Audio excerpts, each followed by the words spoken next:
Good morning, everybody. Welcome to our service this 28th of September 2025. Thank you for allowing me into your homes via technology. It's my pleasure and my privilege to share God's word and message with you this morning.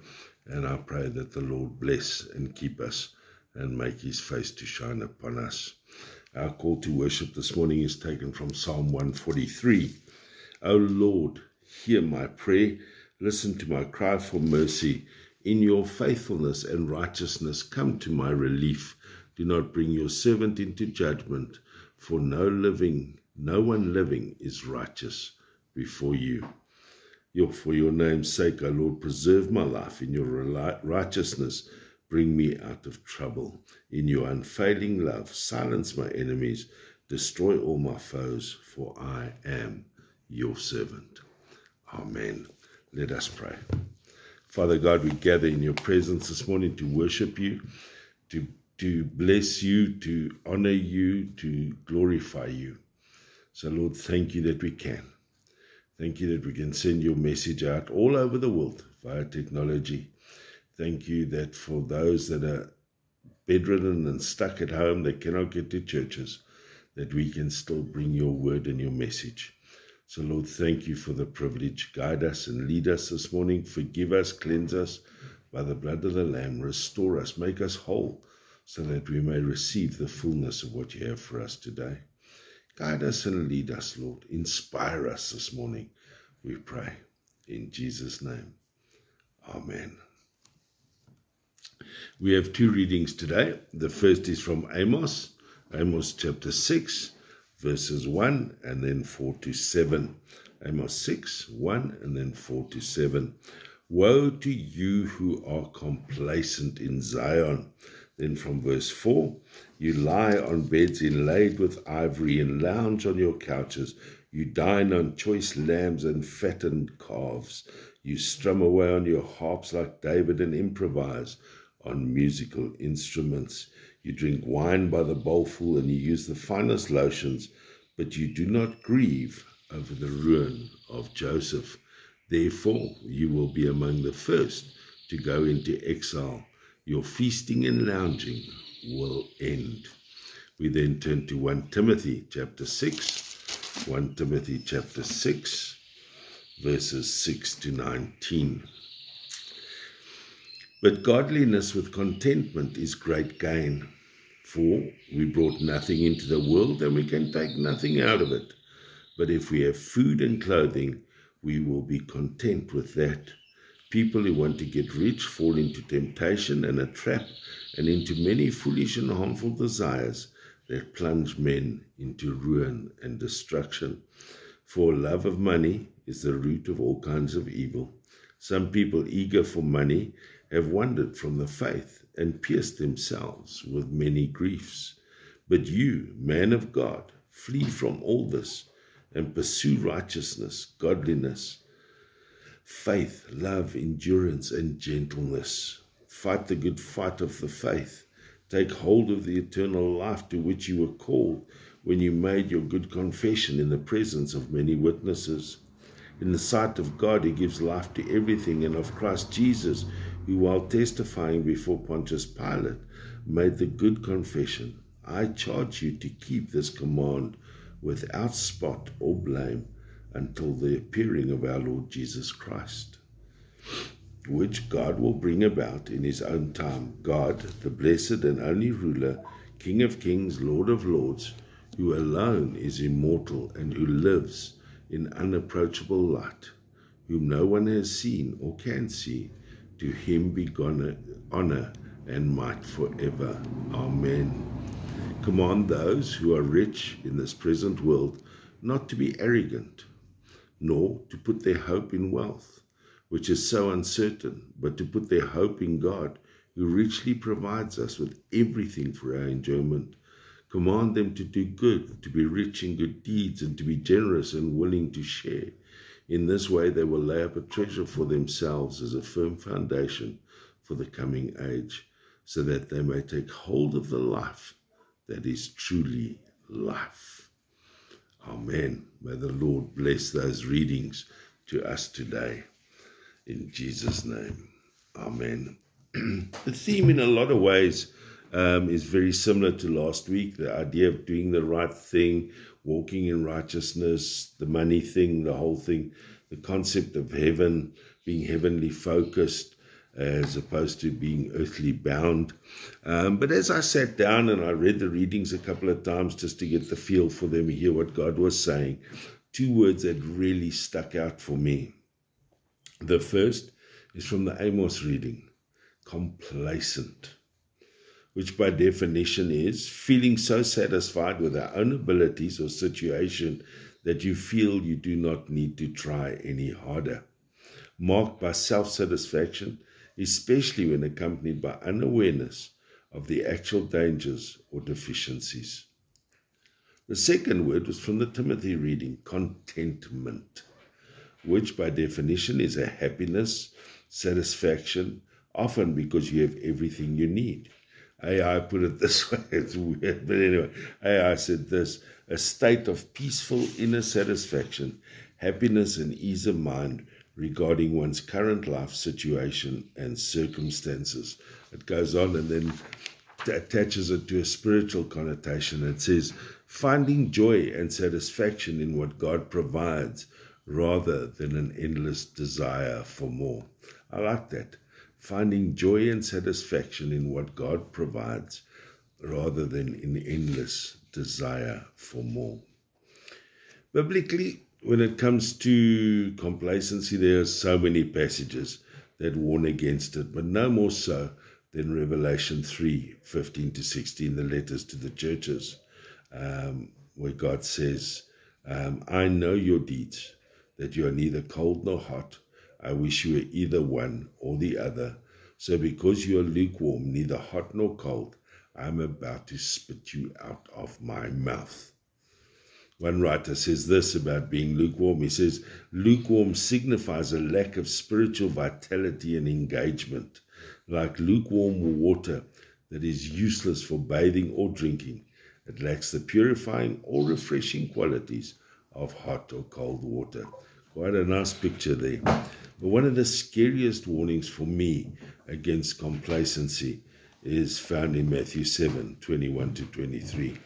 Not everyone who says to me, Lord, Lord, will enter the kingdom of heaven, but only the one who does the will of my Father who is in heaven. Many will say to me on that day, Lord, did we not prophesy in your name, and in your name drive out demons, and in your name perform many miracles?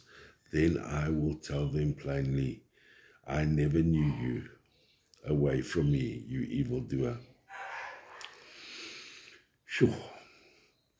But then when it comes to contentment, Paul describes it best in Philippians 4. He says, I'm not saying this because I am in need, for I've learned to be content, whatever the circumstances. I know what it is to be in need, and I know what it is to have plenty.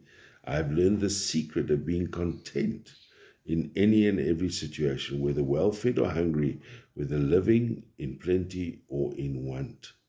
I can do all this through him who gives me strength. So he acknowledges this contentment, this place, because he knows God, and God keeps him strengthened where he is. The writer of Hebrews says that we have to keep our lives free from the love of money and be content with what you have. It carries on right there and says, because I, God, will never leave you nor forsake you. But that's the crux. Keep your lives free from the love of money and be content with what you have. In passages today, God through Amos, Paul to Timothy, tell us exactly where we find ourselves in the world. They don't pull any punches. Amos says we're too comfortable. We have everything at our fingertips. We have and want the best of the best. Possessions, food, drink, you name it, we've got to have the best of the best. We only want comfort. Our comfort, no matter the cost. So much so that we forget about the rest. We forget about others. He uses the phrase, you do not grieve over the ruin of Joseph.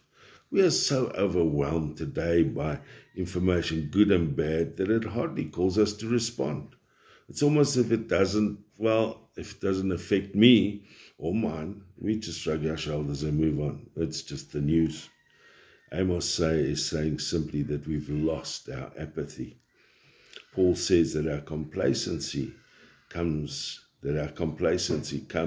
from money, money, money. It's a rich man's world. With a warning in verse 9 and 10. Those who want to get rich fall into temptation and a trap, into many foolish and harmful desires. It's so true.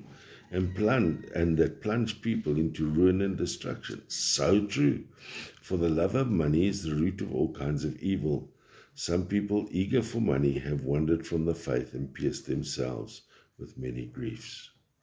Okay, just notice that he didn't say money is the root of all evil. He says the love of money. We've got to avoid the temptation of greed, which is the root of all evil. That's the principle. But it's a modern day reality. Both passages are written thousands of years ago, and as relevant today as they were back then. God through Amos simply says, woe to you who are complacent. The way out, says Paul, godliness with contentment is great gain. The how? Flee from it. Flee from complacency. Turn your back on it. The best example for me, and graphically, it's really an amazing picture, is old Joseph when he was pursued by Pharaoh's wife. I mean, he just runs for his life. That's the picture. Run for your life. Pursue righteousness. Matthew 6:33, one verse. Seek ye first the kingdom of God, and all these things will be given to you, and given to you as well. With a tag, therefore do not worry about tomorrow, for tomorrow will worry about itself. Each day has enough trouble of its own. Righteousness followed by contentment and provision. Pursue, follow, chase, whichever word you want to use. It doesn't matter. They all mean actively doing something. Pursue righteousness, godliness, faith, love, endurance, and gentleness. Pursue, allow the Holy Spirit to pour out the fruit of faith into your life. The fruit of love, joy, peace, patience, kindness, goodness, faithfulness, gentleness, and self-control. Pursue it. Paul continues. Firstly, fight the good fight. We are fighting a war as Christians daily, an eternal battle. It's real. We cannot just sit and watch life go idly by. Ephesians 6:12 is blatant. For our struggle is not against flesh and blood, but against the rulers, against the authorities, against the powers of this dark world, and against the spiritual forces of evil in the heavenly realm. John 10:10, Jesus says, the thief comes only to steal, kill, and destroy. I have come that they may have life and have it to the full. We need to flee, fight, take hold of eternal life. It's not just, I've done it, been there, done it, bought the t-shirt. We've got to grab it. We've got to hold on with all your might. Actively and intentionally getting involved with our faith. Being persistent and determined. Being tenacious and not complacent. Paul's still not finished. We are called not to only to be complacent in our faith, to flee sin, to fight the good fight, and grab the eternal life, but also to be content with where we are. What we have because of God in our lives. The God that Paul describes in this passage as being the blessed and only ruler, King of kings, Lord of lords, who alone is immortal and who lives in unapproachable light, whom no one has seen or can see. To him be honor and might forever. Amen. That's the God we surrender to. That's the God we pledged allegiance to. That's the God and our salvation that we cling to, fight for, and pursue. And then he says, go out into the world, speak, teach, and show them the love of Jesus. Paul uses the term command. Can you imagine walking around in the street? Do not be arrogant. Put on your hope in God, not in wealth.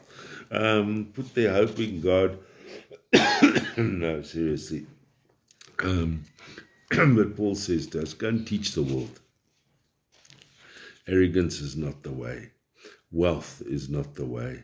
That they need to put their hope in God, to do good, to be rich in deeds, to be generous, to be willing to share. The picture in Matthew 6:19, again from last week.